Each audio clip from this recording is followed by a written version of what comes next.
네. 네. 그러면 제가 먼저 시작하고 저희가 발표를 한 20분에서 30분 정도 생각하면 될까요, 한 20분 박사님? 정도면 될 것 같아요.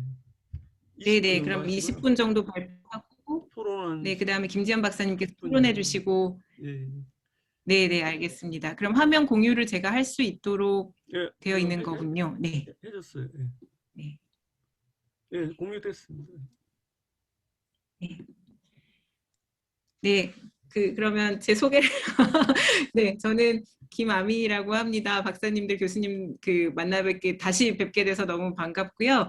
제가 아마도 불과 몇 달 전까지는 그때 만나 뵀을 때는 시청자 미디어 재단 소속으로 말씀을 드렸었는데 제가 5월 말까지만 거기서 일하고 6월에는 이제 자유인이 되었습니다. 좋게 말해서 자유인인데요. 경인교육대학교 미디어 리터러시 연구소에서 객원연구원으로 일단 적을 달고 활동을 하고 있고요.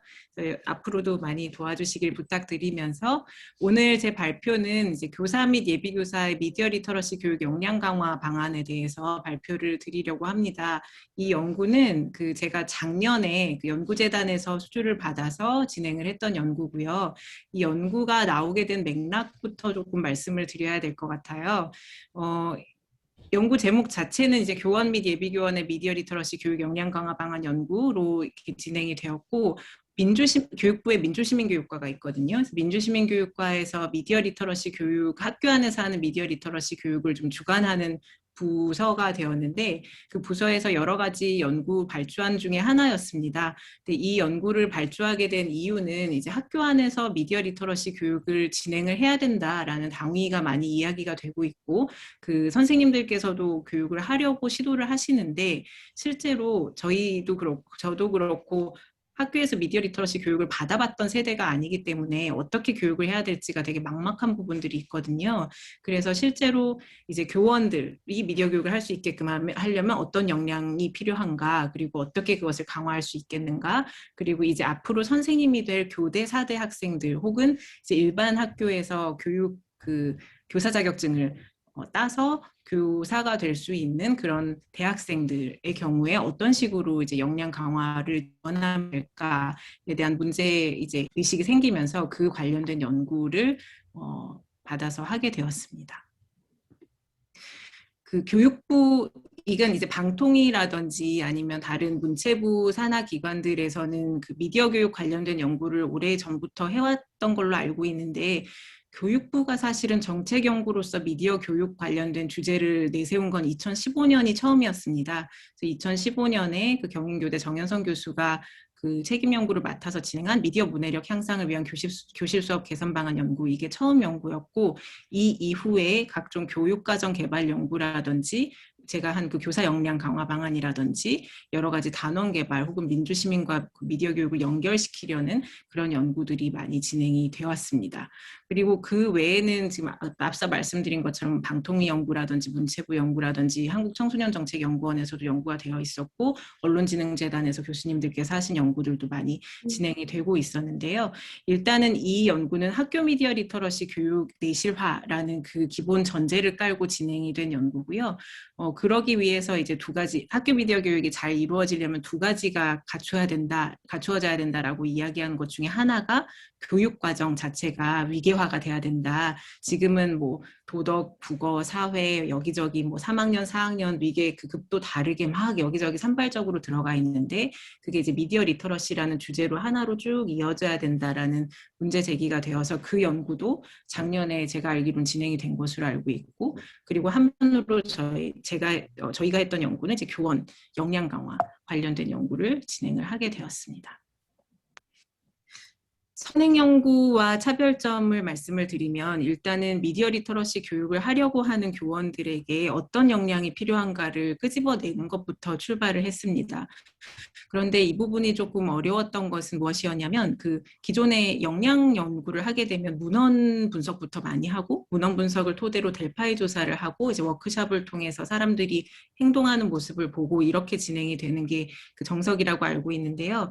미디어 리터러시 교육에 필요한 역량은 문헌이 거의 없었습니다. 그래서 문헌에서 내용이 나올 수 있는 바가 아주 부족했던 그런 문제점이 있어서 어떻게 이 문제점을 극복할 수 있을까 고민하다가 그렇다면 실제로 미디어 교육을 오랫동안 해왔던 우수 사례 교사를 선정을 해서 그분들의 경험, 시작부터 지금까지의 경험들을 조금 상세히 물어보고 거기에서부터 역량을 도출해내는 방향으로 연구를 진행하자라고 계획을 하게 되었습니다. 그리고 또 이렇게 서면으로 심층 면담을 진행하게 된 이유 중에 또 하나가 다들 아시겠지만 작년에 갑자기 코로나가 쫙 퍼지면서 대면 연구를 하거나 관찰 연구를 하기가 아주 어려워진 상황이 돼서 그것도 이제 하나의 대응책으로 서면과 델파이를 병행해서 진행을 하게 되었습니다. 그래서 이렇게 우수교원들을 대상으로 역량을 끌어낸 다음에 그 역량을 전문가들께 검증을 받아서 이제 어떤 역량이 필요하다라는 역량을 끄집어냈고요. 그 역량을 갖추게 도와주기 위해서 어떤 식의 연수 방안이 필요하겠다라는 연수 표준안을 개발하는 것으로 이 연구가 마무리가 되었습니다. 오늘은 제가 이창훈 박사님께서 말씀해 주신 것처럼 한 20분 정도밖에 시간이 없기 때문에 뒤에 그 연수 표준안까지 말씀드리진 못할 것 같고요. 그 교원에게 필요한 역량이 무엇인가까지 한번 가보고 거기서 더 이야기를 이어갔으면 하고 생각을 하고 있습니다.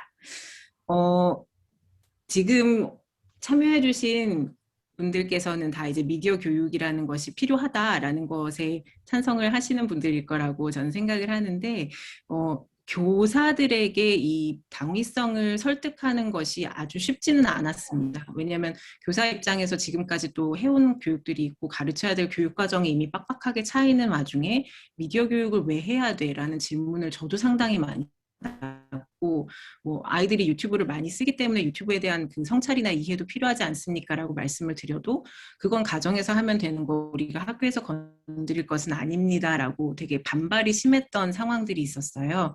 그런데 결정적으로 이제 2010년대 후반부터는 이 미디어라는 것의 영향력이 점점 크게 저희에게 와닿게 되고, 그리고 아이들과 대화를 함에 있어서 미디어 이야기를 빼고는 진행이 안 되는 그런 상황들이 되어버리다 보니 학교에서도 일부라도 좀 다뤄야 되겠구나라고 이제 선생님들이 그 현장에서 오는 당위 같은 것들이 느껴졌던 부분들이 있고요. 그리고 저희가 디지털 시민성 이야기를 또 많이 하게 되지 않았습니까? 저희가 살고 있는 그 미디어 공간 안에서의 시민성을 이야기를 하게 됐기 때문에 그 시민성 강화를 위한 교육의 일환으로, 그러니까 민주시민 교육의 일환으로 미디어 교육이 또 들어오게 되는 그런 맥락이 있었습니다. 그래서 그런 맥락 안에서 이제 어떤 역량을 갖추는 것이 좋을지에 대해서 다들 좀 같이 고민을 하는 그런 상황이 되었고요. 이 부분은 교수님, 박사님 너무 잘 아실 것 같아서 좀 넘어가 보고요. 미디어 환경 자체, 그리고 학습자가 경험하는 미디어 환경 자체가 변화하고 있고 이것에 대한 대응이 필요한 상황이었다는 것, 그리고 이제 시민성 강화를 위한 미디어 리터러시 교육의 필요성 같은 것도 실제적으로 저희가 선거 연령 인하가 이루어졌지 않습니까? 그래서 선거 연령 인하와 더불어서 아이들에게 어떤 식의 민주시민 교육을 경험하게 해야 되는가, 그리고 어떤 것이 그들에게 필요한 시민성의 일부인가에 대한 생각이 활발하게 그런 논의가 이루어지면서 디지털 시민성 이야기가 됐고요. 또 한편으로는 저희가 지금 정부가 이제 소위 말하는 가짜 뉴스에 대한 대응을 되게 강하게 이야기를 했기 때문에 그 부분도 학교 현장에서 좀 반영이 되어서 주류 언론의 의견에 이제 의문을 제기할 수 있는 능력도 중요하다라는 그런 이야기들이 펼쳐지고 있었습니다. 그런 한편에서 이렇게 필요하고 지금의 청소년들 그리고 어린이들은 이렇게 다른 환경에서 살고 있다라는 그런 현상들을 저희가 목격을 하고 있지만 또 한편으로는 그들이 그런 환경에서 살고 있다고 해서 시민성을 다 자동적으로 갖추느냐, 그것은 아니다라는 연구도 많이 되고 있습니다. 그래서 이제 와인버그나 맥굴 같은 사람들은 온라인 콘텐츠에 대해서 신뢰성을 판단하는 능력 자체가 지금 학생들이 좀 부족하다. 물론 이건 미국의 사례였지만 부족하다라는 연구를 했고, 그리고 미도우 같은 경우에도 보편적 시민으로서 의문을 가지고 의견을 표현하는 참여가 지금 세대에게 그렇게 원활하게 이루어지진 않는다라는 문제 제기도 되고 있어서 이러한 환경에서 자기 의견을 표현하고 그것을 잘 구성해내고 정보를 비판적으로 볼 수 있는 미디어 리터러시라는 것이 학교에서 꼭 좀 다루어져야 될 부분이다라는 이야기가 되고 있었습니다.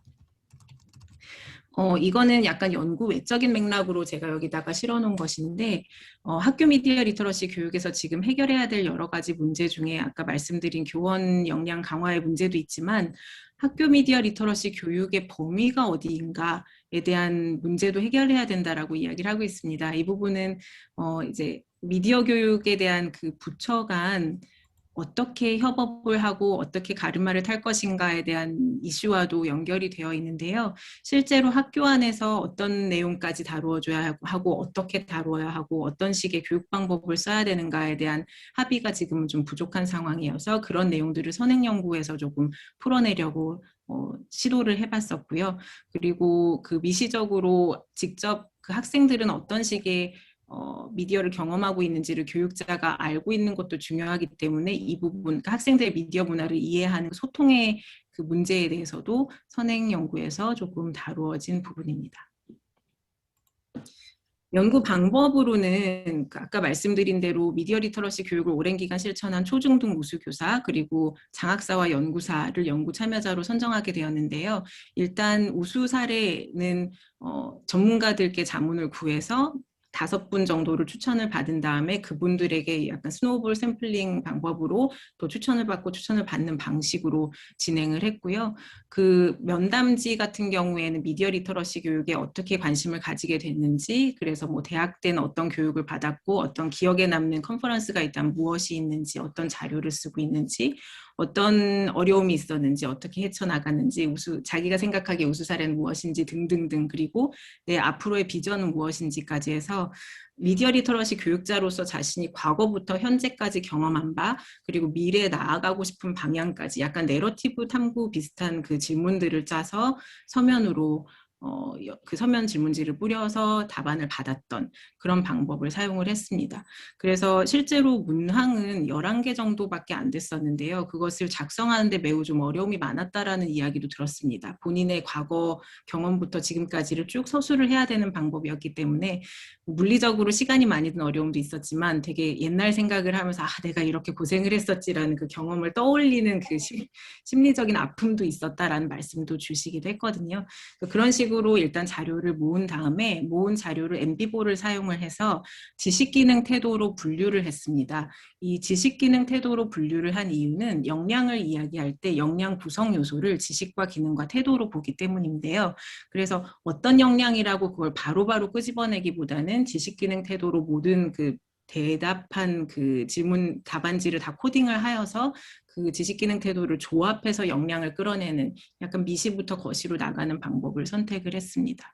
그렇게 해서 핵심 역량을 조직화하고 핵심 역량들을 역량 분으로 묶어서 제시를 하는 그런 방법을 선택을 했고요. 그 다음에는 그 연구자들과 전문가들, 참여한 사람들과 전문가를 대상으로 그 중요도와 준비도에 대해서 물었습니다. 저희가 그 도출해낸 지식기능 태도와 역량에 대해서 쭉 기술을 하면서 이 중에서 가장 중요하다고 생각하는 것과 지금 일반 교원들에게 준비가 많이 되어 있는 것과 덜 되어 있는 것을 한번 쭉 판단을 해달라고 설문조사를 해서 이제 그 결과 어떤 것이 중요하고 어떤 것이 시급한지를 좀 끌어내는 그런 방식을 선택하였고요. 최종적으로는 전문가 협의회를 진행을 해서 지금 다음에 보시게 될 그런 구도를 끌어내려고 하였습니다. 시간이 벌써 또 많이 지나버렸는데 지금 보고 계신 것처럼 미디어 리터러시 교육을 하기 위한 교원들에게 필요한 역량을 이렇게 한번 뽑아봤습니다. 일단 기본적으로는 미디어 리터러시를 지닌 디지털 시민을 양성하는 것이 미디어 리터러시 교육의 목표라고 생각을 했고요. 그러기 위해서 3가지 역량군이 필요하다라는 결과가 나왔는데요. 이거는 지금 보충적으로 말씀을 드려보면 그 미디어 리터러시 교육을 할 교원이 갖춰야 될 역량의 전부가 아니라 교원들은 이미 교원으로서의 역량은 한편으로 가지고 있고 거기에 추가 플러스 알파로 미디어 리터러시 교육을 하려면 이런 역량이 필요하다가 추가가 되는 그런 모델이라고 보시면 될 것 같습니다. 첫 번째로는 모두 당연하게 아시겠지만 미디어 리터러시 역량이 필요합니다. 본인들이 미디어 정보를 읽고 쓰는 역량이 필요하고 미디어 환경을 이해하고 참여하는 역량이 필요하고요. 두 번째로 중요한 역량은 미디어 리터러시 교육 역량이라고 저희가 이름을 붙였는데 그러기 위해서는 미디어 리터러시 교육이 무엇인지 그리고 어떤 핵심 개념이 있는지 그 개념적인 틀을 이해하는 역량이 필요했고 그리고 학교 미디어 리터러시 교육 과정을 설계하고 운영하는 그런 역량이 필요했습니다. 그리고 한 가지 교원들이 매우 중요하게 이야기했던 부분이 이 부분입니다. 학생의 미디어 문화를 알고 그것을 기반으로 교육과정을 짜고 질문을 던질 수 있는 역량이 교사에게 되게 중요한 역량이다라고 이야기가 되었고요. 세 번째로 좀 흥미로웠던 부분은 협력과 연구 역량을 중요하게 생각했다는 것입니다. 다른 교육 분야보다 미디어 리터러시 교육은 협력이 아주 중요한 분야로 이야기가 돼서 한 교과 선생님이 그것을 단독으로 하기보다는 여러 교과가 융합으로 진행을 하거나 아니면 외부에 있는 다른 그 기관과 함께 협력을 하는 그런 역량이 매우 중요하다라고 이야기가 됐었고요. 그리고 또 한 가지는 본인들이 연구를 하는 역량을 중요하게 생각했던 것입니다. 그런 그 맥락은 사실은 위에서 말씀드린 학생 미디어 문화를 알거나 교육과정을 설계하는 것 자체가 되게 주도적으로 연구를 해서 나오는 부분이기 때문에 미디어 리터러시 교사에게 필요한 역량이 비단 교육을 하는 역량뿐만 아니라 기획하고 연구하고 협력하는 역량까지가 포함되는 걸 알 수가 있었습니다. 다만 그 중요도와 준비도를 측정했을 때 나타난 것처럼 A군과 B군이 필수적으로 필요한 중요한 역량이라면 C군 같은 경우에는 미디어 리터러시 교육 경험이 몇 년이 축적이 된 그 다음 단계의 역량으로 교사들과 그 장학사들은 이해를 하고 있었던 부분들이 있었습니다. 이걸 제가 다 자세하게 보여드릴 수 있으면 좋겠는데 시간이 좀 다 되어가는 것 같아서요. 아까 말씀드린 것처럼 이렇게 세 가지 역량군과 각 역량군의 핵심 역량들을 도출했는데 이렇게 도출하게 됐던 건 아까 연구 방법에서 말씀드렸던 것처럼 지식기능 태도를 결합한 거였잖아요. 그래서 이 연구 보고서 자체에서도 핵심 역량별 지식기능 태도를 나누어서 제시를 했습니다. 그렇게 했던 이유는 무엇이냐면 이런 지식기능 태도를 보면서 그러니까 본인들도 교원들도 내가 이 부분이 부족하니까 이 부분을 채워야겠구나 아니면 그 역량 강화를 위해서 연수를 짜는 연구사들 같은 경우에는 우리 선생님들이 지금 이런 지식이나 태도 기능 같은 것들을 조금 보충시켜주면 좋겠구나라는 교과목 같은 게 나올 수 있기 때문에 지식기능 태도를 나누어서 제시하는 방법을 선택을 했습니다. 지금 이게 글씨가 매우 작긴 한데요. 뭐 예를 들면은 지금 미디어 리터러시 교육 역량 중에서 중요하게 교사들이 생각하는 것이 학생 미디어 문화를 아는 그 핵심 역량이라고 말씀드렸잖아요. 그러기 위해서 필요한 지식은 어린이 청소년 미디어 이용 실태를 알아야 하고 학생의 미디어 필요와 정체성에 대해서 알아야 되는 지식 부분이 있고 기능 같은 경우에는 학생의 미디어 문화를 수업으로 끌어올 수 있는 그 수업 기능이 필요하고 디지털 시민인 학생과 소통하는 그런 기능이 필요하고요. 태도 같은 경우에는 학생 미디어 문화에 관심을 가지고 존중하고 그 다음에 학생의 미디어 선호와 정체성을 배려하는 태도가 필요하다. 이렇게 지식 기능 태도로 나누어서 제시를 한 바가 있습니다. 그래서 그런 지식기능 태도를 토대로 연수 교과목을 구성을 했고요. 연수 교과목 같은 경우에는 대개의 연수가 15에서 16차시로 이루어지는 경향이 있는데 그것을 15, 16차시를 꽉꽉 채워서 그 표준안을 드리기보다는 여러 가지 모듈로 이 모듈과 저 모듈을 결합해서 경우에 따라서 쓸 수 있는 방향으로 제안을 하고자 했습니다. 그래서 예를 들어 첫 번째 모듈이 미디어 리터러시 교육의 필요성에 대한 연수 교과목이 있다. 그 주제가 있다고 한다면 그것을 위한 교과목으로 나는 왜 미디어 리터러시 교육을 하게 됐는지 동기에 대해서 알아보는 워크숍이나 발표 같은 것들을 제안을 해드렸고 미디어 교육의 효과와 필요성에 대해서 강의를 하거나 분임 토의를 하는 방식에 대해서 제안을 드렸습니다. 그래서 이 모듈을 통해서 키울 수 있는 역량도 이런 미디어 리터러시 교육의 개념과 학생 미디어 문화에 대한 것이 있을 수 있다. 이렇게 제안을 해드려서 약간 이게 전체 제안표인데요. 이 표준안을 보시고 각 교육청에서 혹은 기관에서 필요한 부분을 떼어서 좀 쓰시면 되겠다라고 제안을 드린 부분이고요. 이게 지금 현재는 충북교육청에서 이 모델에 따라서 7월부터 교원을 대상으로 한 직무연수가 이루어질 예정이고 전북 같은 경우에도 이 모델이 기반이 된 교원 양성 방안을 그 연수 프로그램을 제안하고 기획하고 있다라는 이야기를 들었습니다. 그래서 이게 완벽한 딱 교육과정이라고 볼 수는 없지만 일단은 출발점으로 저희가 제안을 드렸고 그것에 덧붙여서 지역의 특성이라든지 교원의 특성을 반영한 여러 가지 다른 방식도 가능하지 않을까라고 저희는 제시를 해보았습니다. 그래서 학교 미디어 리터러시 교육이라는 것이 조금 어려운 이유는 미디어 환경도 계속 변화하고 있고 그에 따른 미디어 문화도 변화하고 있어서 범위라는 것이 아주 딱 정해진 뭐 수학과도 물론 정해진 건 아니지만 기존 교과목처럼 뭐 정해진 교육 과정이 있다기보다는 그것이 계속 유동적이고 변화하는 모습이 보이고 있는데 그 안에서 우리가 반드시 다루어야 될 핵심 같은 것들은 좀 정해져야 되는 부분 그것이 과제로서 남아 있다라는 말씀을 드리고 싶고요. 그래서 저희가 제안드렸던 표준안 역시 현장에서 한번 경험해보고 고치고 다시 만들어지고 하는 과정을 겪어야 될 초안이라고 생각을 합니다. 그래서 그 부분에 대해서 발표를 드렸습니다. 시간이 얼추 된 것 같습니다. 저는 발표는 여기까지 마무리하고요. 네, 박사님께서 토론해 주시면 그것에 대해서 더 답을 드리도록 하겠습니다. 네, 감사합니다. 네, 네, 고생 많았습니다. 중간 우리 김창숙 박사님 들어오셨는데. 네, 죄송합니다. 제가 시간을 좀 착각했던 것 같아요. 제가 30분에 시작인 줄 알고 좀 일찍 들어와야 있어야지라고 생각하면서 들어왔는데 지금 진행 중에서 깜짝 놀랐습니다. 너무 죄송합니다, 선생님. 네, 아닙니다. 괜찮습니다. 그래서 먼저 시작했어요. 그 양해 좀 부탁드리고요. 그 다음에 이제 발표를 듣도록 하겠습니다. 일단은 토론 토론자로 김지연 박사님 모셨는데요. 그 토론 듣도록 하겠습니다. 네, 안녕하세요. 저 김지연, 중앙대학교 미디어 커뮤니케이션 학부 박사 김지연입니다. 이 연구 발표를 보고 2019년에 교육부에서 했던 정책 연구를 같이 참여해서 저희 교수님이랑 같이 진행한 바가 있어요. 이제 그게 바로 이 시민 역량 제고 방안, 이거를 이제 초, 중 등 이제 그 학교 과정에 넣는 과정에서 교육 과정의 어떤 구성, 실행 방안 이런 것들에 대한 그 정책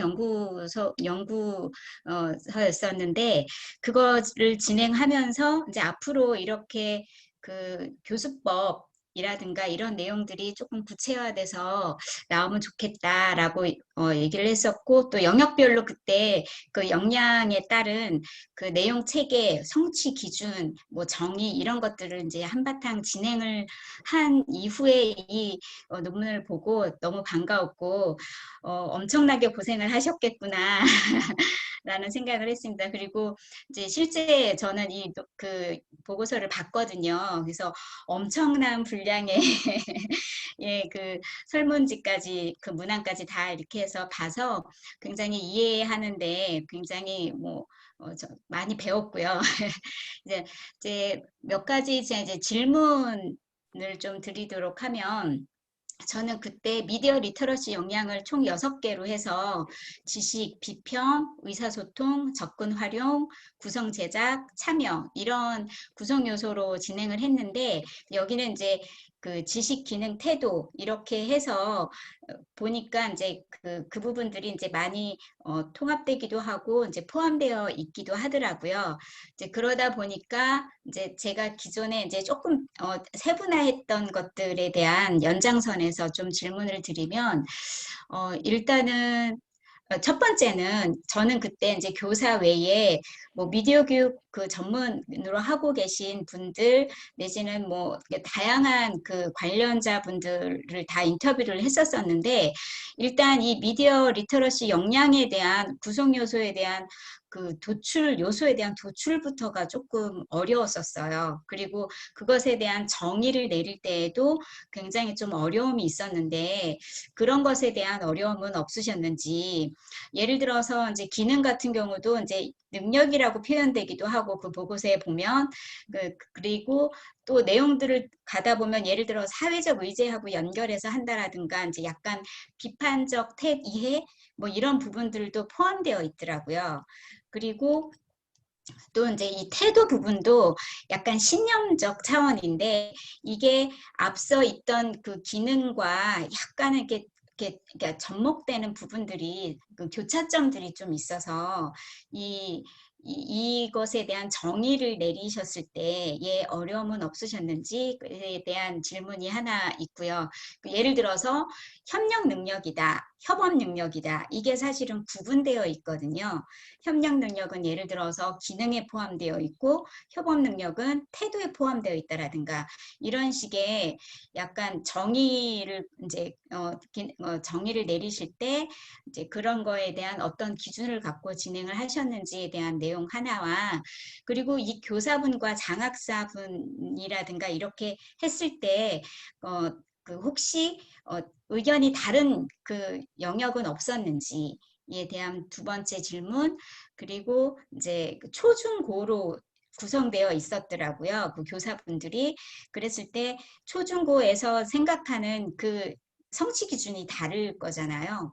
그랬을 때 거기에서 이제 머물고 있는 어떤 개념적인 정의나 범위나 이런 부분들에서는 좀 차이점들은 없었는지 이제 앞으로 가서는 어떤 뭐 학군별 내지는 매체별 다양하게 접근을 해야 된다라고 내용을 담고는 있는데 그런 부분에서의 어떤 그 인식의 차이라든가 이런 부분들은 없었는지에 대한 좀 질문을 좀 먼저 드리고 싶고요.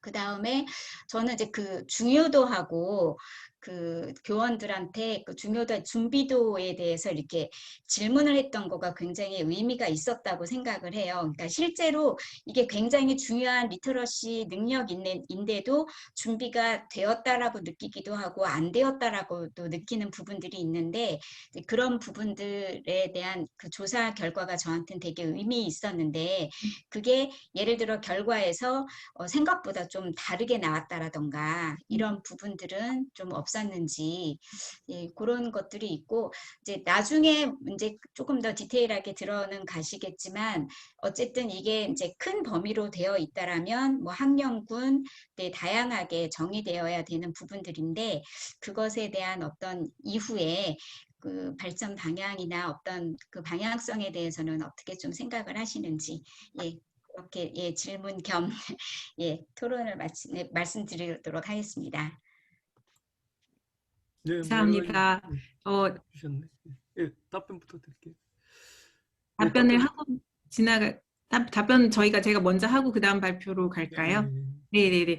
그 김지원 박사님 말씀해주신 연구 보고서 저도 이 연구 시작하기 전에 되게 열심히 읽었던 보고서여가지고 저도 그거 읽으면서 진짜 너무 고생하셨겠다라는 생각을 하면서 보긴 했었어요.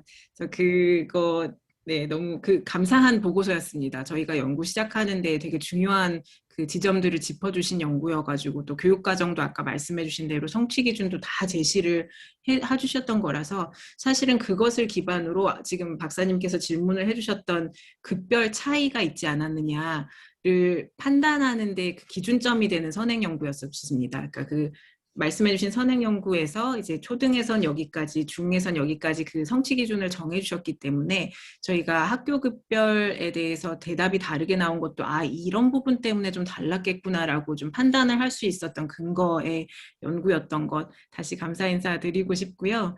그리고 지금 처음 너무 중요한 질문을 많이 해주셔서 제가 이 발표 다른 데서도 몇 번 했는데 이렇게 좋은 질문들을 받아본 것도 처음이어가지고 너무 감동적인데 그 19년 보고서에서 미디어 리터러시 역량을 6가지 하위 역량으로 나누어 주셨잖아요. 그래서 그 부분은 사실은 미디어 리터러시 역량으로 저희는 받아들였고요. 저희가 나누었던 역량은 미디어 리터러시 교육을 하기 위한 교육 역량이었습니다. 그래서 거기서 조금 차이가 있었던 부분이 있고 지식 기능 태도로 나누어서 제시를 함에 있어서 지금 박사님 말씀해 주신 대로 정의를 내리는데 아주 어려움이 많았습니다. 왜냐하면 그 선생님들이 대답한 내용으로 코딩을 했는데 이 코딩이 지식의 기능에 해당되는 것이냐 태도에 해당되는 것이냐 지식이냐가 판단하기가 되게 애매했던 부분들이 있어서 그 부분은 지속적으로 이제 연구진 협의를 통해서 좀 끌어냈던 부분이 있고 그 다음에 전문가 그 협의회를 통해서 검증을 받았던 부분들이 있는데요. 뭐 예를 들어 지금 협업 능력은 기능으로 협력은 태도로 들어갔던 부분은 협업을 할 수 있는 그 여러 가지 능력이라든지 어떤 스킬 같은 것들은 협업이라는 카테고리로 기능을 넣었고 협력하고자 하는 태도, 그러니까 내가 나 혼자 하는 것이 아니고 다른 사람들과 함께 힘을 모아서 이걸 해야겠구나라고 생각하는 가치와 태도는 태도로 들어간 그런 부분들이 있었어요. 그래서 지금 저희가 제시해 놓은 것을 봐도 아주 모호한 부분들이 확실히 있습니다. 그래서 그런 부분들에 있어서는 조금 이 문장 안에서는 태도의 요소가 강했다. 그럼 태도로 넣고 기능의 요소가 강했다. 그럼 기능으로 넣었는데 그걸 지식기능 태도가 딱딱딱 분리가 되지 않는 문제가 있었고 이런 것들은 이제 역량으로 핵심 역량으로 묶어서 이제 다른 분들이 해석하실 때 다르게 할 수 있지 않을까라고 생각을 했던 부분입니다. 그래서 나중에 차후에 저희가 만약에 이걸로 논문을 쓰게 되거나 한다면 그 부분은 좀 확실하게 짚어주고 넘어가야겠다라는 생각을 하게 되었고요. 교사 장학사 의견이 다른 부분은 다행히도 없었던 이유가 없었다기보다 교사 간 의견 차이와 장학사 간 의견 차이가 있는 것처럼 교사 장학사 간 의견 차이가 있었는데 그 두 집단의 의견 차이가 강하게 나타나지 않았던 이유는 무엇이냐면 저희가 장학사분들을 섭외할 때 그러니까 미디어 교육 교사로서 활동했던 장학사분들을 주로 섭외를 했기 때문에 그 경험의 연속선상에서 이야기를 해주셔서 그렇게 그 두 집단 간의 차이가 크지는 않았었습니다. 그래서 그 부분보다 이제 개별적인 경험의 차이로 인한 차이들이 더 많이 나타난 부분들이 있었고요. 초중고 성취 기준에 따라서 선생님들이 다르게 태도를 가진 부분이 분명히 있었는데요. 어떤 부분이 두드러졌냐면 특히 성인지 감수성에 관해서 성인지 감수성이 되게 중요한 그 태도의 하나다라고 이야기했던 건 초등 선생님들이었고 중등으로 올라가다 보니 이게 중등 같은 경우에 자기의 교과목을 가지고 있는 그 약간 전문 지식 전달로서의 경험을 많이 하시기 때문에 그런 성인지 감수성 같은 것에 대한 그 필요도를 더 낮게 생각하시는 그런 부분들이 있더라고요. 그래서 이런 부분에 있어서는 전문가 자문을 통해서 그렇게 이런 결과가 나왔는데 이것을 어디에다 여기 포함시키는 것이 맞을까요? 틀릴까요? 같은 것들을 판단해서 넣었던 부분들이 있어서 실제로 이 후속 연구가 만약에 이루어진다면 초등 교사의 역량, 중등 교사의 역량 이렇게 좀 나누어져서 더 세분화되어야 되겠다라는 생각을 하게 됐던 부분입니다. 그래서 이 부분도 지적해 주셔서 감사드리고요. 준비도와 중요도는 저희가 왜 집어넣게 되었냐면 실제로 여러 가지 역량들이 도출이 되는데 이것에 대해서 얼마나 중요하게 생각하고 중요하지만 우린 준비가 됐다라고 생각을 하시는지 중요함에도 불구하고 우린 준비가 안 됐다라고 생각을 하시는지 준비가 안 됐다라고 생각한다면 시급하게 연수가 이루어져야 될 영역이 되니까요. 근데 이 중요도 준비도 측정해서 되게 흥미로웠던 부분은 이 미디어 리터러시 교육을 하기 위한 중요한 역량 중에 디지털 활용 능력이라든지 기기 활용 능력이 들어갔는데 이 부분은 준비도가 아주 높게 나왔어요. 그러니까 이미 본인들은 다 준비가 되어 있다라고 생각을 하고 자기들뿐만 아니라 교원들이 다 준비가 되어 있다라고 생각을 하고 있어서 그 부분은 오히려 연수를 계획하거나 그 역량도에 넣을 때 중요한 위치로 들어가지 않았습니다.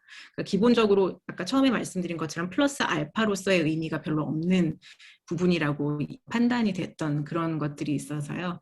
그래서 지금 박사님 지적해 주신 대로 준비도 중요도를 측정하는 부분이 아주 중요한 부분이었다는 생각을 저희가 나중에 결과를 보고 많이 됐던 부분들이 있습니다. 향후 방향성에 대해서 물어봐 주셨는데 아까 말씀드린 것처럼 학교 급별로 어떤 다른 역량이 필요하냐를 보는 것도 중요하고 지금 박사님 지적해 주신 대로 지식기능 태도가 좀 모호하게 분리된 부분들은 어떻게 합치고 가르마를 탈 것인가에 대한 그런 노력도 좀 필요하지 않을까. 근데 그런 부분에 있어서는 실제로 연수 표준안을 한번 지금 충북이나 전북처럼 한번 해보고 나서 그 결과가 또 반영돼서 그 역량 구조도도 좀 바꾸고 할 수 있을 것 같다라는 생각을 해봅니다. 네, 그래서 그 부분은 제가 놓치지 않고 네, 계속 후속 연구를 할 수 있도록 노력하겠습니다. 네, 감사합니다. 네, 두 분 수고 많았습니다. 사실 뭐 저도 지금 교육부 사업을 작년에 서울에도 하고 있지만 지금 이제 뭐 작년에는 이제 교과목 이제 미디어 교육 교수 학습자를 만들었고 올해는 이제 민주시민 교육과 관련해서 뭐 환경이라든지 그다음에 이제 참여 뭐 이런 한 5개 주제를 잡아가지고 이제 그 관련해서 또 교수 학습자를 만들고 있거든요. 그래서 교육부가 아마 최근 몇 년 동안 이 미디어 학교 현장에서 이제 미디어 리터러시 교육을 뿌리내리게 하기 위해서 엄청나게 지금 노력하고 있는 것 같아요.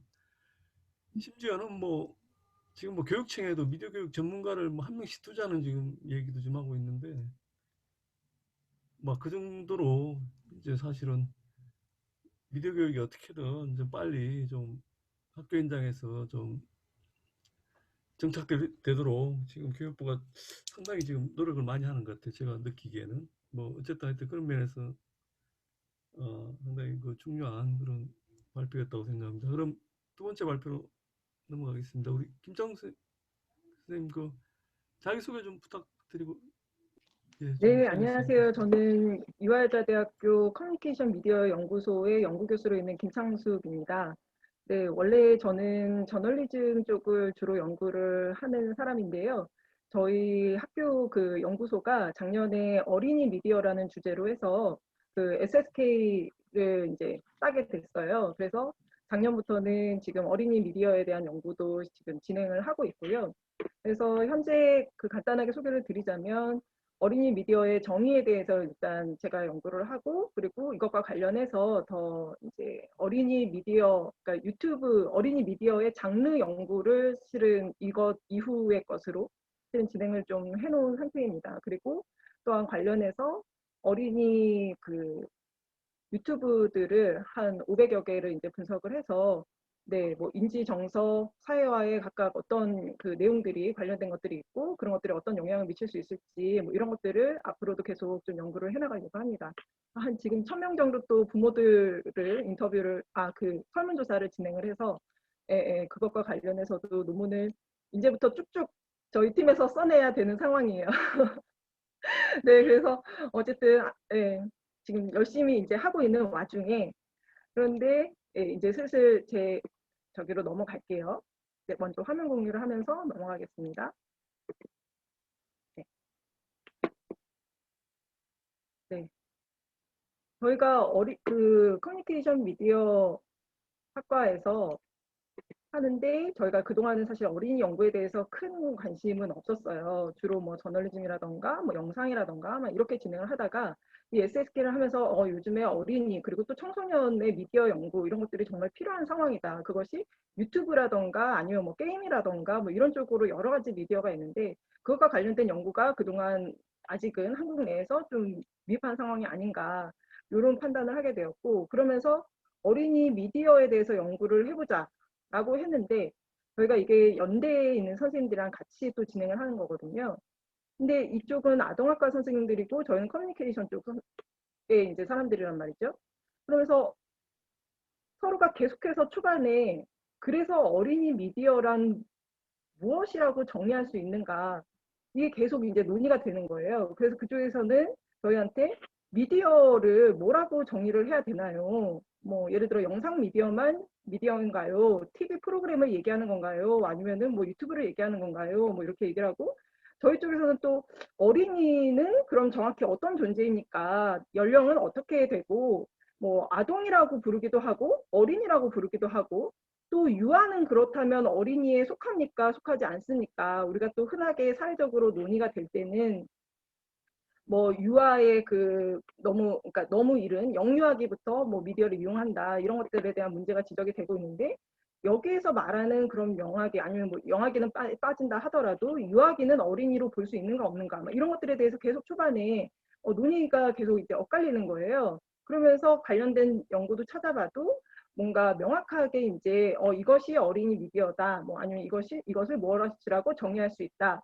뭐 이렇게 좀 합의된 무언가가 없었단 말이죠. 그래서 저희가 사실 첫 연구로 이것을 진행하게 되었습니다. 그래서 SMCRE 모델에 기반한 어린이 프로그램의 정의 그리고 조건이라는 이런 제목으로 저희는 제작자와 그리고 교육자, 이용자의 심층 인터뷰를 진행했습니다.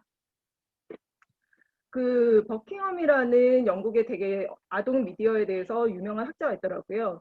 이분 같은 경우에는 미디어 아동기다. 그러니까 그냥 어린이 뭐 아동기가 아니라 미디어 아동기라는 말을 쓴 정도로 영상 미디어를 영아기부터 아주 많이 사용하고 있고 아동기 전반에 걸쳐서 아주 많이 사용하고 있는 상태다라는 걸 강조하고 있고요. 그래서 그 영상 미디어 같은 경우가 특히 그 영아기부터 접근할 수 있는 일상화된 그런 미디어이자 어린이의 인지정서 사회적 발달에 영향을 미치는 매우 중요한 요소로 현재 더 중요한 요소로 자리 잡고 있는 상태입니다. 그래서 제 주변에서도 손가락을 움직이기 전부터 엄마가 사실은 이제는 틀어주는 상황이 되는 거죠.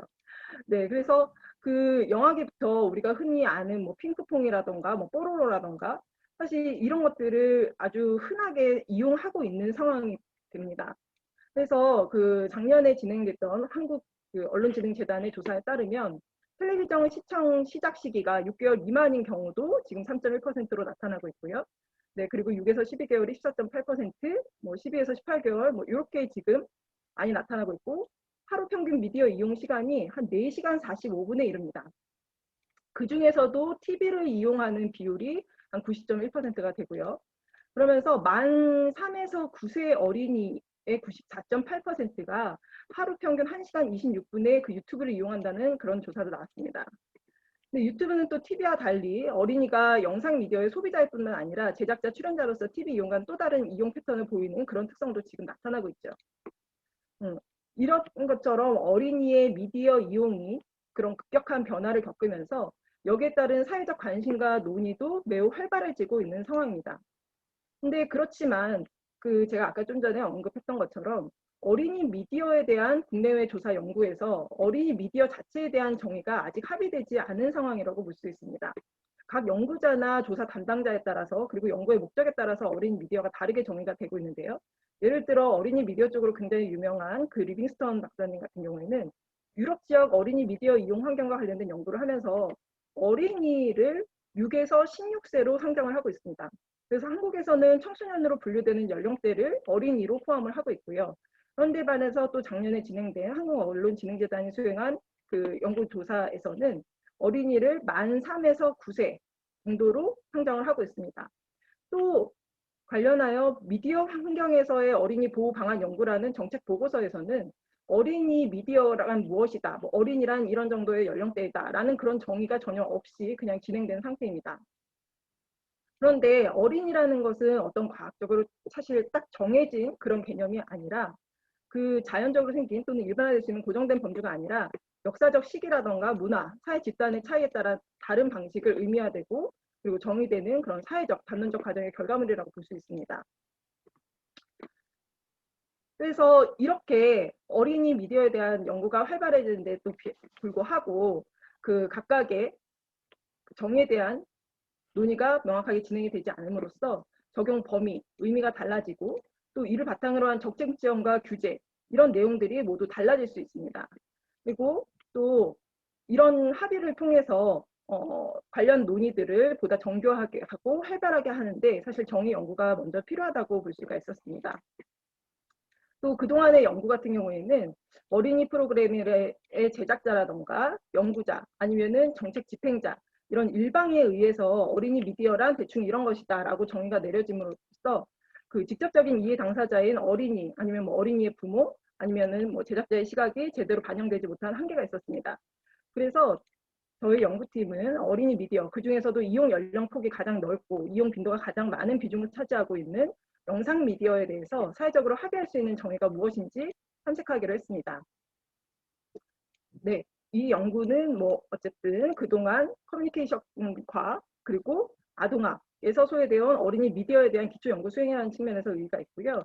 네, 그리고 그동안은 주로 여러 연구에서 설문조사를 진행을 했는데 본 연구 같은 경우에는 심층 인터뷰를 통해서 양적 방법론을 가진 한계를 보완했다는 데 의의가 있습니다. 그리고 모두 뭐 3주체를 모두 고려해서 정의를 내렸다. 그리고 사회적 정책적으로 어떤 논의의 기반으로 활용이 될 수 있다는 점, 이런 점에서 네, 실용적인 의의를 갖고 있습니다. 기존의 여러 연구에서 그 어린이 미디어에 대한 정의가 이뤄지기는 했습니다. 네, 많은 연구에서 수용자의 연령을 핵심적으로 고려를 하고 있고요. 그리고 프로그램의 내용, 형식, 효과를 함께 언급하고 있습니다. 네, 수용자의 연령과 관련해서는 여러 연구에서 기본적으로 상정하고 있는 조건이지만 정확히 연령을 정하지 않는 경우도 굉장히 많았습니다. 예를 들어 방송위원회 같은 경우에는 어린이를 13세 미만으로 보고 있고요. 장윤 선생님이나 유용식 선생님 등은 어린이와 유아를 또 구분해서 네, 보고 있습니다. 또 심효영 선생님 같은 경우에는 이렇게 어린이를 0에서 6세, 6에서 12세 이렇게 세분화해야 된다고 주장을 하고 있는 상황이에요. 또 내용과 형식적으로 봤을 때는 이런 각각의 연구에서 어린이 프로그램을 어린이의 흥미를 끌만한 프로그램 아니면은 뭐 인성교육적 내용, 교육과 오락성의 이루는 이런 방식으로 각각의 특징을 이제 얘기를 하면서 정의를 하고 있습니다. 또 효과와 관련해서도 뭐 어떤 발달에 적합한 뭐 이익을 실행하기 위한 뭐 공적 역할을 해야 된다. 뭐 이런 방식으로 지금 정의가 되고 있습니다. 해외에서도 뭐 어린이 미디어에 대한 연구가 좀 진행이 됐는데요. 근데 특히 그 프랑스 방송위원회와 영국 오프콘 같은 경우에는 기존에 소개했던 다른 연구들보다는 조금 더 다방면으로 종합적으로 이런 방식으로 지금 정의를 내리고 있는 상태입니다. 이처럼 어린이 프로그램들을 정리를 하면서 수용자의 특성으로 연령과 형식, 내용, 효과 등을 함께 고려를 하고 있는데요. 그 중에서도 그 정리를 할 때 한두 개의 요건만을 이렇게 좀 언급을 하는 한계가 좀 있었습니다. 그래서 연구자가 그 선행 연구의 기초에서 어린이 미디어를 임의로 좀 정리하는 그런 한계가 있었고요. 그리고 어린이 프로그램을 제작하고 시청하는 또는 시청을 지도하는 사람들이 어린이 프로그램을 어떻게 정리하고 있는지 간과하고 있다는 한계가 있었습니다. 근데 어린이 미디어의 이용 행태 같은 경우에는 특히 그 보호 그리고 어느 정도 보게 할 것인가 이런 권한 부여라는 상반된 관점으로 논의가 되고 있는데 공통적으로 어쨌든 부모한테 결정권이 있다는 걸 보여주고 있다는 거죠. 그렇다면은 부모라던가 교육자 이런 사람들의 의견도 정의를 하는 데 있어서 반드시 필요하지 않나 이런 생각이 들었습니다. 그리고 이것을 하는 데 있어서 미디어를 정의하기 위해서 어린이 미디어를 어쨌든 정의를 하는데 그걸 어떻게 정의할 것인가 사실 고민이 많았는데 그러면서 분석 틀로서 그 SMCR의 이론을 가져왔습니다. 뭐 선생님들도 이미 아시겠지만 SMCR 같은 경우는 라스웰이 맨 처음에 제안을 하고요. 그다음에 쇠넌과 위버가 조금 더 발전을 시킨 그 송신자, 메시지, 미디어, 수용자, 효과 이것을 모두 고려한 그런 모델입니다. 그래서 송신자와 관련해서는 생산자 분석, 그리고 메시지와 관련해서는 내용 분석, 미디어와 관련해서는 미디어 분석, 그리고 채널 분석, 그리고 수용자 분석, 그리고 효과에서는 효과 분석 이렇게 각각의 분야로 나뉘어져서 연구가 되고 있습니다. SMCR의 모델 같은 경우는 커뮤니케이션 과정과 그 구성 요소를 이해하기 위한 기본 모델로 평가를 받고 있고요. 그래서 뭔가 새로운 연구가 시작되는 그런 커뮤니케이션 분야에서 초기에 적용하는 경우가 종종 발견이 됩니다. 최근에 국내에서는 유형 커뮤니케이션이라던가 헬스 커뮤니케이션 이쪽에서 주로 SMCR의 모델을 모두 다 고려를 한 그런 연구가 종종 발견되고 있습니다. 어린이 미디어에서도 관련 연구에서도 생산자, 내용, 채널, 수용자, 효과 분석 등 이런 각각의 연구의 영역에서 연구가 진행되고 있었습니다. 그래서 뭐 제작자와 관련해서는 뭐 이런 제작 과정과 프로그램 접근 방식, 성장 동력과 한계에 대한 연구 뭐 이런 것들이 진행되고 있었고요. 또 내용과 관련해서는 뭐 어린이 프로그램에 나타난 폭력성, 편향성 연구, 그리고 뭐 어떤 프로그램 평가 지수에 대한 것, 또 시민성에 관한 연구, 콘텐츠 자체에 대한 연구, 특정 프로그램에 대한 내용 분석 이런 것들이 진행이 되고 있었고요. 또 채널 같은 경우에는 TV와 관련된 연구가 2000년대 초반 아니면은 뭐 90년대 후반까지 굉장히 압도적으로 많은 비중으로 진행이 되어 오다가 2000년 이후부터는 케이블 TV가 뭐 보급이 되면서 그 새롭게 등장함에 따라서 이로 인한 변화에 따른 논의가 진행이 되었습니다. 그리고 2005년 그때쯤에 유튜브가 새롭게 등장을 하면서요. 이후에는 유튜브에 대한 그 채널, 유튜브 채널에 따라서 어떻게 달라지는지 이런 것들에 대한 논의도 진행되었습니다. 네. 수용자와 폭력성에 대해서도 우리가 흔하게 아는 것처럼 이렇게 주로 연구가 되어 왔고요. 그 각각에 대해서는 굉장히 활발하게 연구가 되어 왔지만 이런 것들을 그 어린이 미디어를 정의하는 데 있어서는 SMCR를 모두 다 종합적으로 고려를 하는 것이 중요하겠다. 이렇게 생각을 해서 저는 다음과 같이 연구 문제를 제시를 했습니다. 첫 번째로 어린이 프로그램 이용자, 제작자, 교육자가 인식하는 어린이 프로그램의 제작자는 누구인가? 또 이 3주체가 인식하는 어린이 프로그램의 내용은 무엇인가? 어린이 프로그램 채널은 무엇인가? 수용자는 누구인가? 어린이 프로그램의 효과는 무엇인가? 이런 것들을 저는 신층 인터뷰로 진행을 했습니다.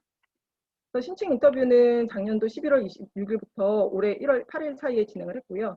네, 코로나 상황을 고려해서 대면과 비대면으로 병행을 했습니다. 그리고 반구조화된 SMCR의 모델을 중심으로 해서 반구조화된 인터뷰 질문지를 구성을 하고 인터뷰 과정에서 그 답변에 따라서 추가 질문을 진행을 했습니다. 그래서 관련된 답변을 다 받고 문서화해서 여러 번 읽는 그런 신층 인터뷰 과정을 통해서 정리를 했습니다.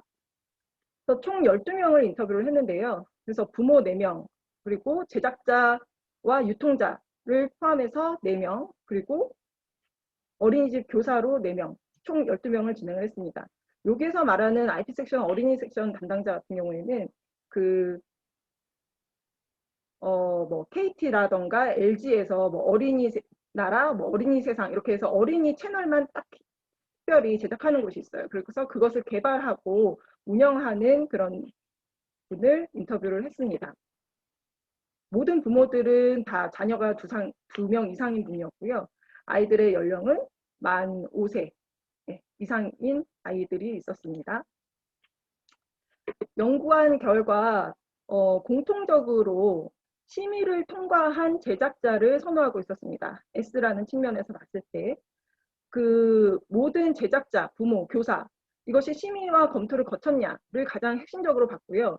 이전에 공중파나 케이블 TV 등에서 유튜버로 대폭 그 제작자가 확대가 되면서 어린이 프로그램 제작자를 기존의 방송사로 한정해 볼 수는 없다. 그거는 현재 상황에 봤을 때 적절하지는 않다. 그렇기 때문에 제작자를 기준으로 어린이 프로그램이냐 아니냐를 판단하기는 좀 어려울 수 있다.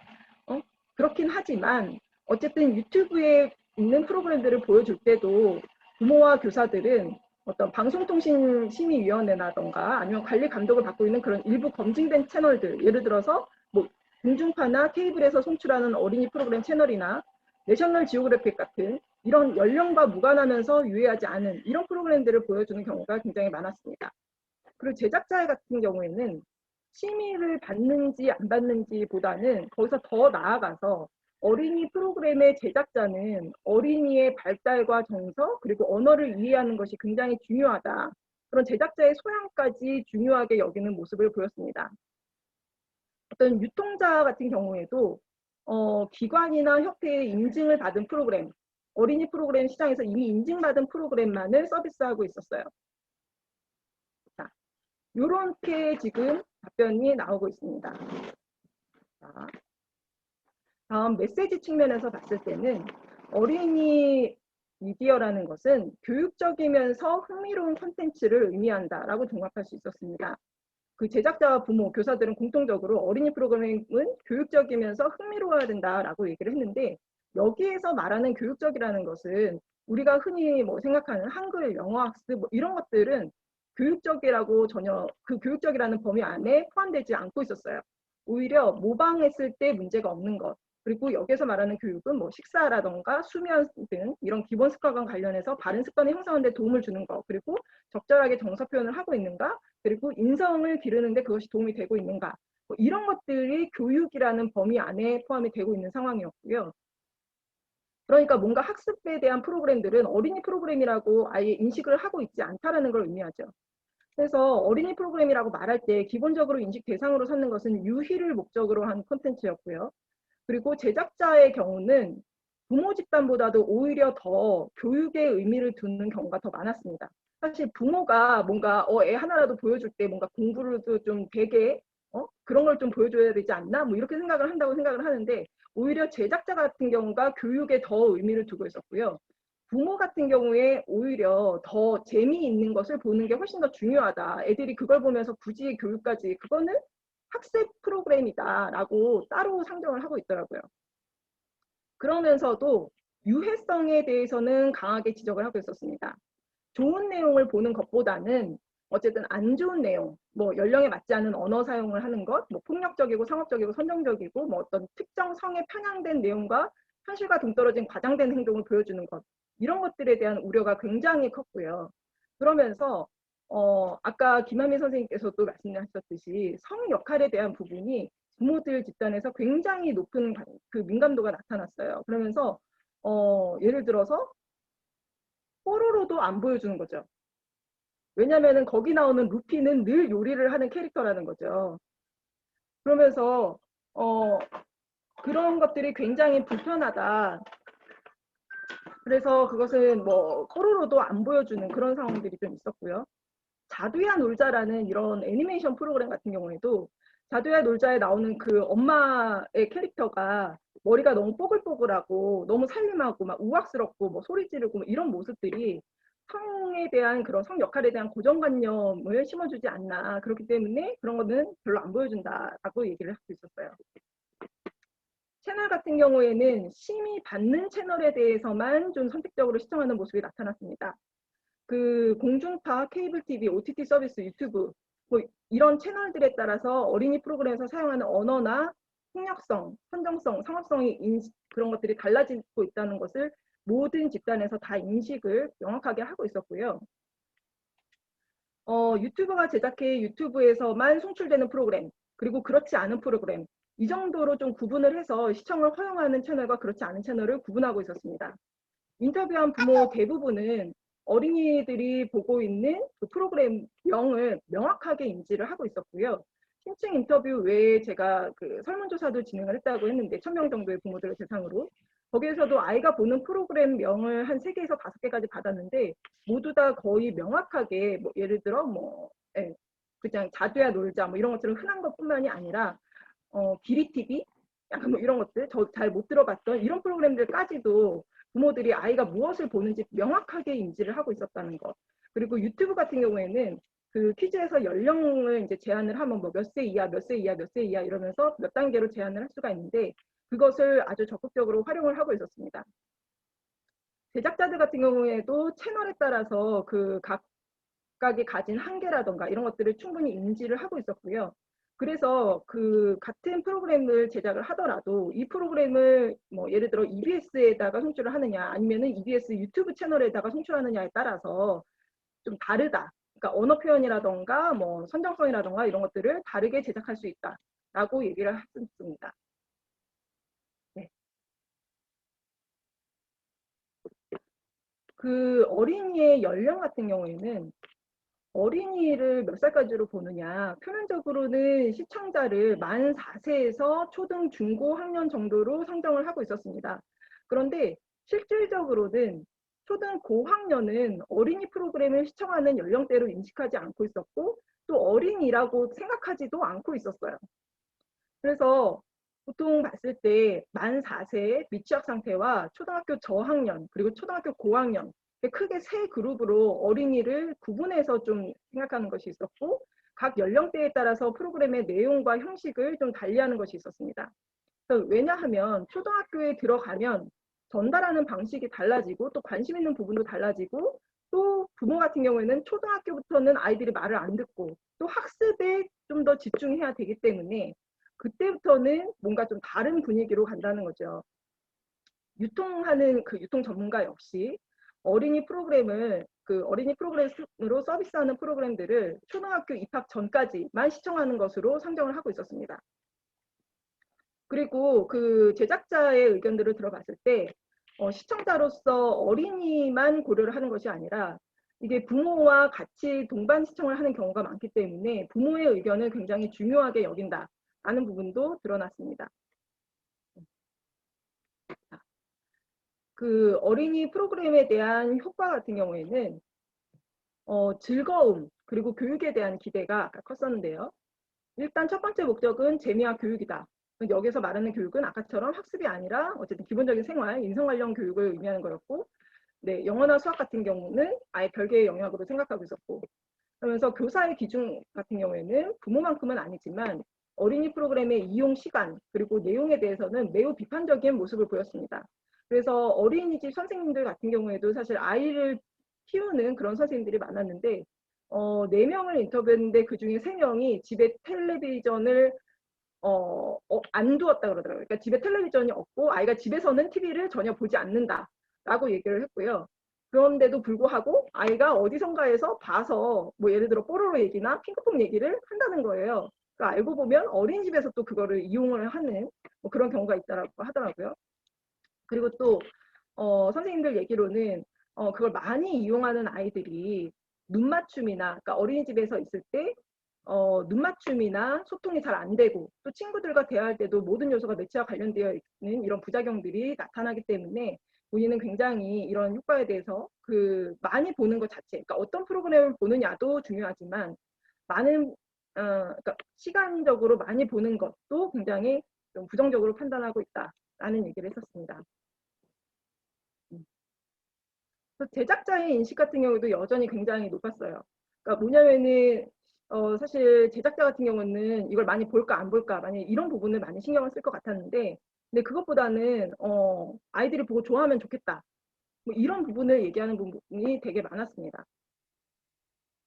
이런 것들을 종합해서 봤을 때 어린이 미디어라는 것은 부모나 교사, 제작자 집단에 따라서 그 기대하는 부분들이 그리고 정의하는 부분들이 조금씩 다른 점이 있긴 하지만 공통적으로 방통위 등의 심의를 받는 제작자가 유해하지 않은 내용, 교육적이고 재미있는 그리고 연령과 발달에 맞는 내용을 공중파 등 그 TV 방송통신심의위원회의 심의를 받는 채널에서 초등학교 저학년까지를 대상으로 하여 그 재미와 유익을 목적으로 제작하는 프로그램이다.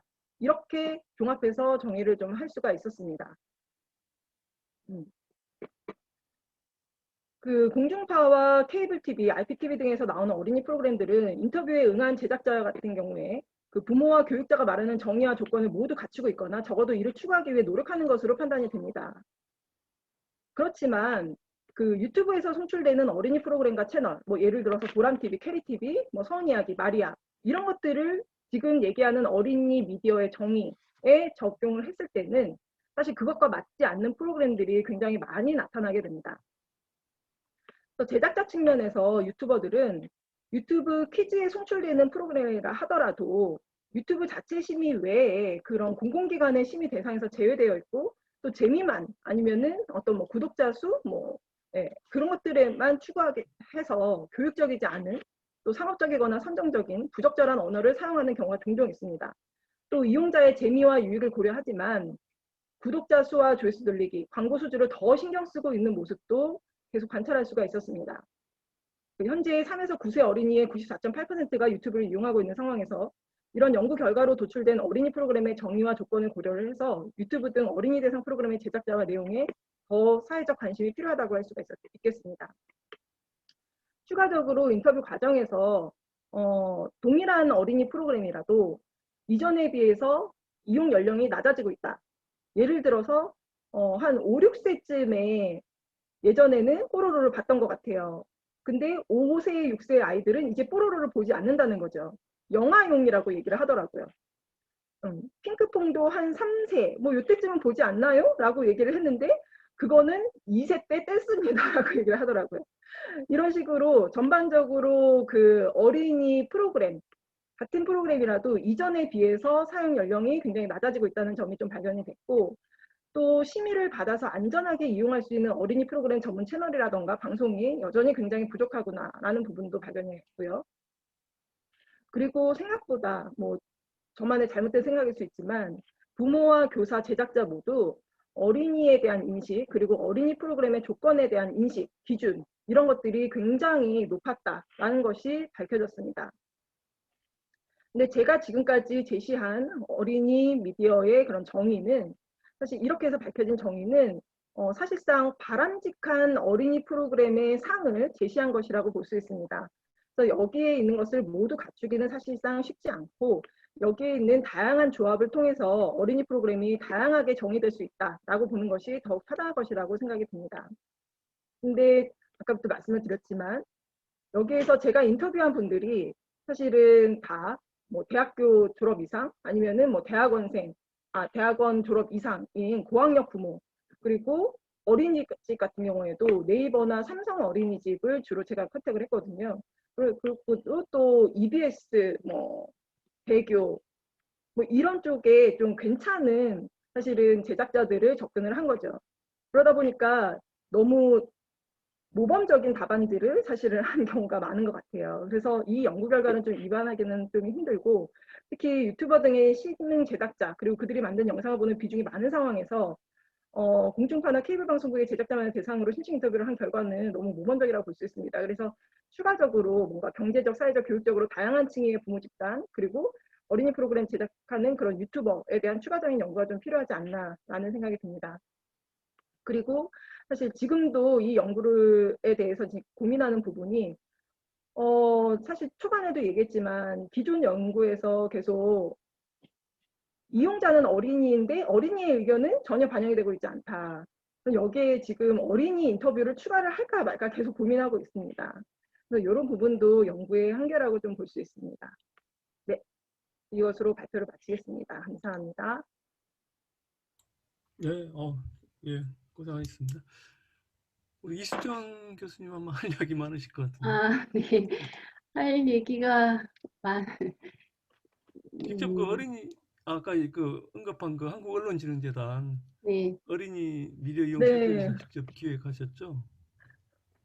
네, 이숙정 선생님께서 네. 한국언론진흥재단에서 네, 작년에 진행을 하셨더라고요. 어린이 미디어. 네, 네, 네. 그 하면서도 아마 이런 뭐 또 논의도 많이 했을 것 같은데, 예, 그 한 10분 내로 토론 좀 부탁드리겠습니다. 네.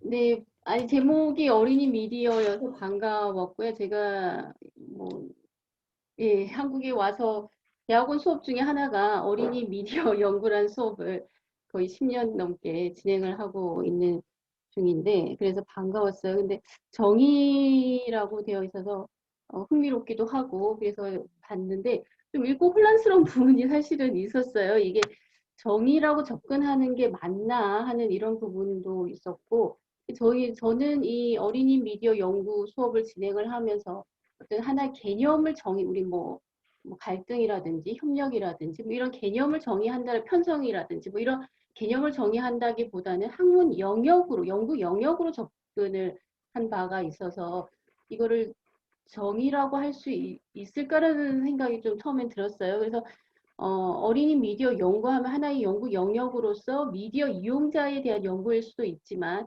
어린이라고 하는 특수한 이용자 집단에 대한 연구. 그래서 그 미디어 이용자로서 어린이에 대한 연구를 할 때 꼭 이용 행태만 보는 게 아니라 어린이를 미디어 소비자로 보는 미디어 산업에 대한 부분도 우리가 이해가 있어야 되고 어린이가 실제 사용하는 미디어는 무엇이고 또 이 미디어 기술하고 어린이가 어떻게 상호작용하는지 그 부분도 봐야 되고 만들어진 컨텐츠가 어떤 특성을 가지고 있는지도 봐야 되고 나아가서 이 미디어 컨텐츠가 어린이에게 어떤 영향을 미치는지도 봐야 되고 어린이가 또 자신의 생활에서 어떻게 이용하는지도 봐야 되고 또 어린이들을 보호하고 아니면은 참여할 수 있게 하기 위한 어떤 정책들도 봐야 되고 다양한 영역이 있는 거죠. 그래서 어린이 미디어 연구를 하나의 학문 영역으로서 보고 다양한 다학적인 접근을 하면서 수업을 진행했기 때문에 이거를 정의로 보면서 이렇게 좁혀가는 게 적절한 접근인가 하는 그런 의문이 있었어요. 그래서 그렇게 보다가 계속 읽어보니까 이게 어린이 미디어라기보다는 또 어린이 프로그램으로 좁혀 들어가더라고요. 그래서 어린이 프로그램을 정의를 할 수는 있긴 하겠죠. 그렇죠?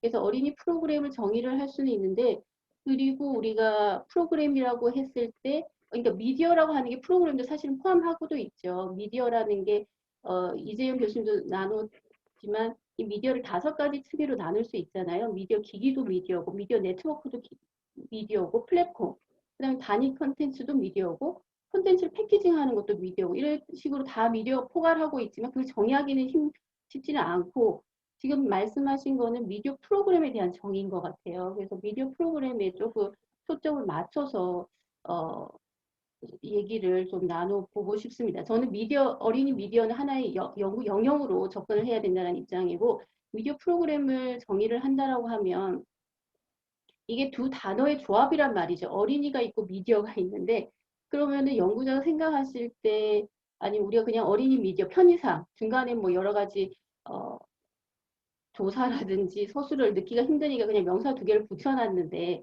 어린이 미디어라고 하면 어린이를 타겟으로 하는 그래서 방송사든 아니면 제작자가 생산하는 프로그램이냐 컨텐츠냐 아니면 어린이가 봐도 되는 컨텐츠냐 아니면 실제 어린이가 보는 컨텐츠냐 이 안에가 지금 생략되어 있는 부분들이 있어서 그 부분을 어떻게 잡고 들어가시는지가 조금 더 명확해야 되고 물론 그걸 다 포괄할 수는 있어요. 포괄할 수는 있는데 연구를 진행할 때 그래도 이 3가지를 다 포괄한다라든지 아니면 나는 어린이 프로그램은 어떠해야 된다라고 하는 당위성으로 접근을 한다라고 하면 그렇게 조금 좁혀서 들어간다라든지 아니면 아무리 학계에서 좁혀서 당위성으로 가지만 아이들이 보는 거는 다르다라고 하면 아이들이 실제 보는 프로그램으로 가야 되는 부분이 있고 제작자 입장에서는 또 이걸 어린이를 타겟으로 한 프로그램으로 봐야 되고 이게 조금 관점이 다른 것 같아요. 그리고 다 포괄할 수는 있다고 생각하고요, 충분히. 그랬는데 이게 왜 연결이 되냐면 연구 질문에서 인터뷰 대상자들하고 어떤 식으로 질문을 하고 들어갔는지가 조금 명확하지가 않아서 연구 질문을 보면 부모나 교사나 제작자가 인식하는 제작자는 누구인가 이렇게 되어 있는데 그러면 제작자가 누구여야 한다라고 생각한다는 걸 질문하신 건지 아니 실제 제작자는 누구라고 인식한다는 걸 질문을 하신 건지 프로그램도 마찬가지인 게 인식하는 프로그램은 무엇인가 했는데 이 연구 문제 자체가 너무 모호한 부분이 있어서 이게 실제 인터뷰를 진행하실 때는 어떤 식으로 진행을 하셨는지가 궁금하더라고요. 그래서 근데 또 결과 쪽을 보면 이게 약간 당위적으로 끌고 가신 부분도 좀 있는 것 같고요. 그리고 조금 명확하게 하고 좀 넘어가시면 좋을 것 같아요. 아니 질문할 때 좀 나눠서 질문을 하셔도 좋을 것 같고 그러다 보니까 지금 나온 결과가 방송 심의를 받는 제작자가 뭐 이러이러하면서 또 방송통신심의위원회의 심의를 받는 채널을 통해서 이렇게 정의를 하다 보니까 너무 좁혀져 버린 거죠. 실제 아이들이 이용하는 거는 유튜브 키즈 콘텐츠를 보고 있는데 지금 정의한 거는 그 방송사에서 제공하는 그런 콘텐츠로 제한되어 있어서 어떤 조금 새로운 우리가 인사이트를 가질 수 있는 어린이 프로그램에 대한 정의가 어떤 부분이 좀 제시가 되었을까 하는 그런 의문이 조금 들었습니다. 그리고 이 SMCRE 모델을 적용해서 보시는데 이게 이론은 아니고 모델이죠. 매스 커뮤니케이션의 과정을 설명하는 이론인데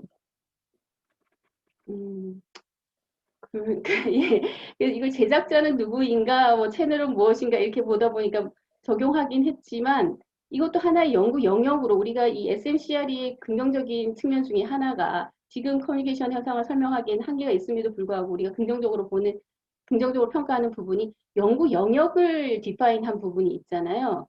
소스에 대한 연구, 그다음 미디어 산업에 대한 그런 연구, 그다음 채널에 대한 연구, 오디언스에 대한 연구, 효과에 대한 연구 이렇게 연구를 디파인한 부분이 있기 때문에 오히려 SMCRE는 어린이 미디어의 연구 영역을 디파인하는 데 도움이 될 것 같다라는 생각이 들고 오히려 여기서는 어린이 프로그램에 조금 더 초점을 맞추면서 부모들은 어린이 프로그램을 무엇이어야 된다고 생각하고 어때야 된다고 생각하는지라든지 아니면 실제 보여주는 프로그램은 뭔지를 본다라든지 제작자가 콘텐츠를 제작할 때 어린이 프로그램을 어떻게 생각하고 제작을 하는지를 본다라든지 교사가 어린이 프로그램을 선택해서 보여줄 때 어떤 콘텐츠를 선택해서 보여주고 있는지 이런 것 그 어린이는 실제 자기는 어떤 어린이 콘텐츠를 보고 있는지 이렇게 서로 다른 집단 내 관점에서 어린이 프로그램을 하나를 두고 접근하게 된다면 이 네 집단이 각각 어린이 프로그램을 어떻게 서로 다르게 인식을 하고 있고 물론 그 안에 당위성일 수도 있고 실제 자기가 행동하는 것일 수도 있고요. 그러면서 그 차이점과 공통점을 찾아내면 조금 더 어떤 합의가 있는 연구 결과를 도출하지 않을까 하는 생각을 해봤습니다. 네, 네, 네. 관심 있는 연구 주제여서 예, 흥미롭게 봤고요. 조금 보면서도 저도 좀 생각을 좀 다시 해봐야 되겠다라는 그런 연구 주제였습니다. 조금 그러니까 처음에 이 혼란을 느끼면서 이 혼란스러움을 어떻게 해결해야 되는가 하는 고민을 좀 했던 그런 연구였던 것 같습니다. 네. 예, 고맙습니다. 우리 김창수 교수님 네, 간단하게 답변 부탁드리겠습니다. 네, 실은 선생님 말씀이 맞습니다. 저도 이거를 그러니까 아까 처음에 제가 이 연구를 하게 된 계기를 말씀드렸듯이 이게 아동학을 그 연구하는 팀과 미디어 커뮤니케이션을 학을 연구하는 팀이 만나서 어린이 미디어라는 것을 종합적으로 이제 연구를 하는데 이게 각각 정말 말하는 내용이 너무 달라지는 거죠. 그러면서 이거를 어떻게 정의해야 될까?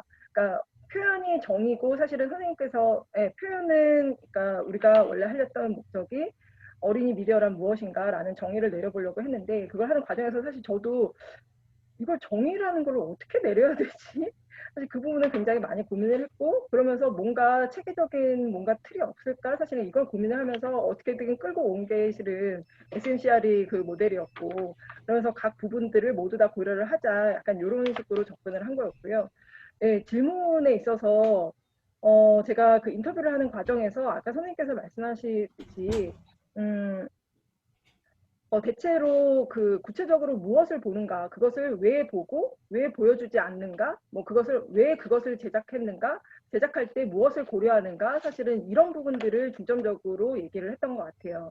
그래서 선생님께서 아까 말씀하셨듯이 그런 어린이 프로그램은 이러이러한 것이라고 이 사람들이 인식하고 있고, 그리고 그런 것들이 사실은 어느 정도의 조건으로 작용할 수 있지 않나라고 생각을 해서 이 연구의 제목도 처음에는 어린이 미디어의 정의라고만 했다가 이런 것 저런 내용들을 보다 보니까 이거는 그냥 단순히 정의라고 볼 수만은 없겠다. 어린이 미디어를 이렇게 뭔가 매우 이렇게 그 좁게 정리를 하기는 힘들고, 정말 선생님께서 말씀하셨듯이 그 이용하는 현황도 굉장히 다르기 때문에, 그렇기 때문에 이것을 어떻게 보면은 조건이라고 보는 것이 차라리 맞겠다. 부모들이 원하는, 그리고 제작자가 뭐 원하는, 교사들이 원하는 이런 조건 쪽에 차라리 더 맞지 않나라는 생각이 들어서 나중에 이제 제목을 이렇게 미디어의 정의와 조건 이런 식으로 수정을 하게 된 거죠. 네, 그렇게 그러고 그래서 이것이 사실은 정의를 해보려는 어떤 탄핵적 연구고, 이 주체들을 전부 다 심층 인터뷰를 해서 모든 점을 고려했다는 점에 대해서는 의의가 있지만, 선생님 말씀하신 대로 네, 아직 부족함이 많습니다. 네, 선생님, 네, 앞으로 많이 보완을 하도록 하겠습니다, 선생님. 네. 네, 그 연구를 두 팀이 같이 협력을 한다고 하니까 제가 생각이 아무래도 커뮤니케이션 미디어 연구자들은 어린이 미디어 연구의 영역이 뭔지를 조금 디파인하고, 아동학을 전공하시는 분은 그래서 미디어 이용자로서 어린이의 특성은 뭔지, 발달적인 특성이라든지 이런 부분에 조금 보완을 그쪽에 힘을 써주시면 서로 미디어 이용자로서 어린이를 이해하는데 그게 도움이 되지 않을까. 예, 서로 협업이 꼭 필요한 그런 연구 영역인 것 같아요. 저희는 사실 어린이의 발달 과정이라든지 뭐 인지적인 특성이라든지 이런 부분에 그렇게 깊이 있는 지식이 없다 보니까 그 부분이 아동학과 선생님들이 많이 보완을 해주시면 좋을 것 같은 생각이 듭니다. 네. 예, 뭐 아동 뭐 잘 아시겠지만 아동도 이제 그 아동복지법에 의하면 이제 18세 미만이잖아요. 그러다 보니까 또 청소년하고 겹쳐요. 청소년은 청소년 기본법에 9세에서 24세로 돼 있거든요. 그러다 보니까 18세 미만하고 9세 24세, 그러니까 아동하고 청소년이 뭐 사실은 또 중복되는 부분이 나오고, 최근에는 또 청년 기본법이라고 그래서 청년은 또 19세에서 34세예요. 그러면 또 청년하고 또 청소년하고 겹쳐요, 일부분이.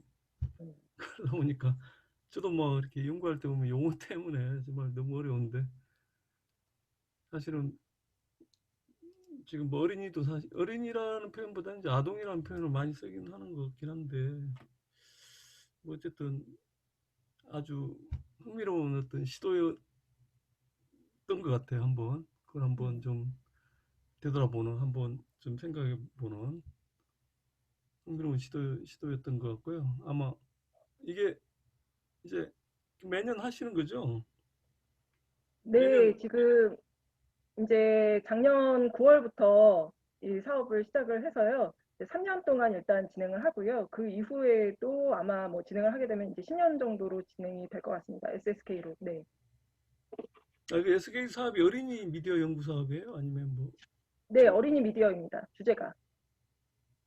그럼 그래서 거기서 최종적으로는 어린이 미디어 평가 모델을 이제 개발하는, 평가 지수를 개발하는 그런 목표를 갖고 있습니다. 그래서 지금 인지, 정서, 사회화를 중심으로 해서 각각의 영역에서 어느 정도씩 이제 평가를 할 수 있는지 뭐 이런 것들. 그래서 나중에는 이제 저희가 계획하고 있는 거는 최종적으로는 어떤 어린이 프로그램에 대해서 이것이 인지적으로는 어느 정도 도움이 되고, 뭐 정서적으로는 어느 정도 도움이 되고, 그리고 유해성은 어느 정도, 뭐 상업성은 어느 정도, 뭐 이런 것들을 각각을 이제 평가를 해서 종합적인 지수를 이제 내고, 그런 것들을 부모들이 이제 참고할 수 있도록 각각의 프로그램에 대해서 이제 점수화하는 거죠. 뭐, 그 커먼센스 미디어라고 그 미국에는 아예 그런 사이트가 있더라고요. 그래서 그 사이트에 들어가면 예를 들어 뭐 뽀로로 같은 경우에는 뭐 몇 점, 뭐 이렇게 딱 나오는 거죠. 그러면서 아예 시청할 수 있는 연령대까지도 제시가 되고 있더라고요. 그러다 보니까 부모들이 어떤 자녀한테 어떤 프로그램을 이제 보여줄지 말지 결정을 할 때 거기에서 이제 도움을 받을 수가 있게 되는 거죠. 네, 알겠습니다. 그러면 그 사업의 어린이는 그러면 초등학교 저학년까지로 일단 했나요? 네, 지금 3년차까지는 그러니까 만 7세 정도까지만 상정을 하고 있고요. 그 이후에 연령대를 이제 높여나갈 생각입니다. 만 7시면은 그 미취학 네네, 아동들이 미취학입니다. 미취학 아동까지만 일단 네네. 잡고. 예, 알겠습니다. 예, 뭐 저 일요일 날 좀 그 저기 불러내서 너무 죄송하고요.